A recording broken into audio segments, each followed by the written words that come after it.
Christina would kill me if I didn't follow up with, so do you want to talk about your fundamental issues?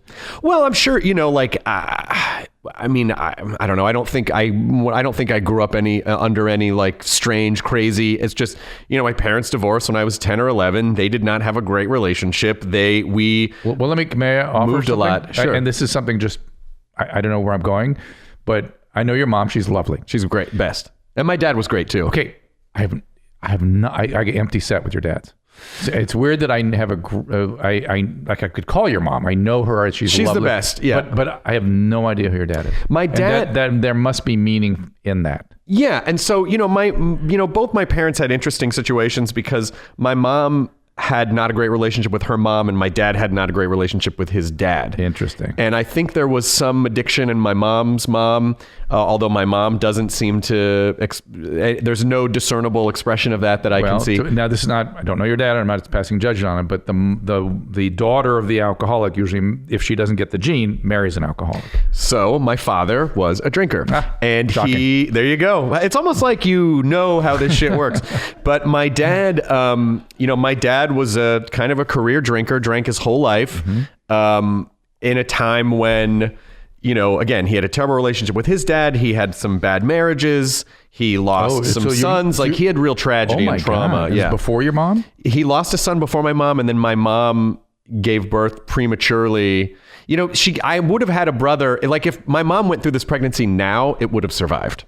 But this was 1973 or something. But still, it's so. What's interesting to me is I'm like I don't know your dad. I'm sitting in judgment of your dad. Like, why don't I know your dad? And then you go, oh yeah, he had all this horrible stuff. He had all this horrible trauma. This poor guy. Yeah, of course I don't know your dad. And there was a history of drinking in his family line. The genetics. My grandfather drank and had to quit at a certain point. Irish, Welsh, Scottish. They were, like redneck hillbillies. So like they were of Irish, Northern English. There you go. Actually, Northern English, Scottish descent. That'll do it. And so, so all the hobo... But I bet smart people. I think so. They tend to be very smart. I think so. But I didn't know, my dad, my cousins are all smart. They were all smart kids. I'm not surprised. So my dad, he drank a lot when he was younger, probably to self-medicate. He definitely had some obsessive thinking tendencies. He definitely had that sort of fallacious catastrophizing thought process of if something good happens, something bad is going to happen. He definitely made negatively toxic connections in his those were part of his, habitual thinking. But his drinking definitely got less as he got older and he got more docile as he got older. But when he was younger, he just went through shit. Is he with us still? No, he died in 2013. Okay. And very suddenly died of a heart attack. And but was that hard for you? It was terrible. I loved my dad, and we were super close. And weird that I have no sense of that. Yeah. Because I feel like I know you awfully well. And there was a period of time where we the shitty thing about knowing someone for 25 years is that you might not talk to them for 2 years. You know what I mean? Our lives are just so... You're talking about you and me? Yeah. We didn't talk to each other for 15 years. I think we ran each other in the street in New York. Oh, something like that. I think something like that happened. So my dad died suddenly in 2013 and I adored him and our relationship was great and he was so sweet and wonderful and, but... Well, that's amazing. Of ways to lose your parents... there was nothing left unsaid. There was nothing, and he died very suddenly. And so that's great. My next comedy, not that he died. Not that he died. You're like, no, it's great. But the really interesting thing was the comedy that I was doing around that time revolved around a lot of stories about him, and then he died. Oh. And so I went on stage 3 days after the funeral to just talk about it. And it was so therapeutic. So my last comedy special, the through line was about losing my dad.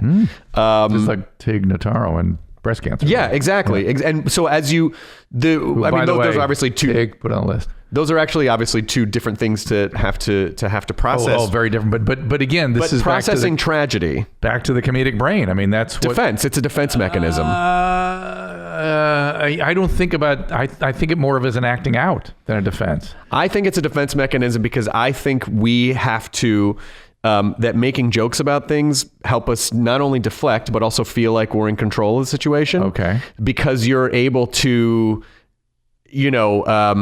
I don't know, make jokes about it. But for me, is it distancing yourself from it with the funny? It may be distancing, but there's also therapy. It's also talking about it on stage. Yeah. And what I loved being able to do is, I had this kind of through line of being in DrDAD Club, and other people who'd come to my shows would seem genuinely appreciative, like, oh, I've never heard anyone talk about it in this way before. So talking about it with with respect, but also kind of like, fucking sucks, but it's what happens. It's like that. And as we've talked about the mental health issues before, having normal conversations about them really helps kind of normalize the things that we have to go through in life. Well, but I'm going to imagine, knowing you, that you may say he's an asshole, but I love, his gratitude and forgiveness. It pervades some of the stuff, I imagine. Yeah, but I didn't think of I love my dad. I never thought of him as an asshole. He did some asshole stuff. He did some asshole stuff when he was, went through a midlife crisis around 40, and he was being an asshole. And I love him. We didn't talk. Same guy. We didn't have a great relationship for a few years, but he came around. It all worked out okay. I don't remember him at your wedding. He was dead. Oh, well, that's why I don't remember him there. We thought it would be very awkward. It would be weird if we were there. Although, Lydia did have zombie-themed wedding service. So he could have fit in, but I just didn't think, exhuming him and shipping him to the wedding would be a thing we should do. But but the interesting thing about that was Lydia, and we didn't know each other at the time, but her dad died a month after mine. Oh. And her dad died of a slow, horrible cancer that took his life over 8 years. And my dad died very suddenly. So our first date was all DrDAD talk. And it was so refreshing to be able to connect with someone on a very real level and not like, so do you like Hawaii? It was such a real conversation and something that we bonded on very early on, because we both had different sides of this very the shared experience.